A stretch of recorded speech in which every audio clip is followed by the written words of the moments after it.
கர்த்தருடைய பரிசுத்த நாமத்துக்கு ஸ்தோத்திரம். கர்த்தர் நல்லவர். 1 கொரிந்தியர் 15ஆம் அதிகாரம் 19ஆம் வசனம். இயேசுவின் நாமம் மட்டுமே மகிமைப்படுவதாக.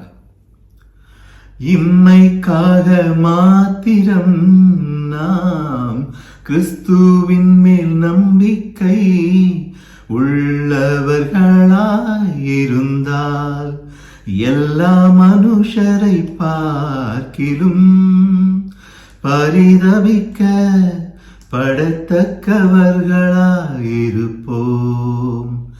இம்மைக்காக மாத்திரம் நாம் கிறிஸ்துவின் மேல் நம்பிக்கை உள்ளவர்களாயிருந்தால் எல்லா மனுஷரை பார்க்கிலும் பரிதபிக்க படத்தக்கவர்களாயிருப்போம். கர்த்தர் நல்லவர்.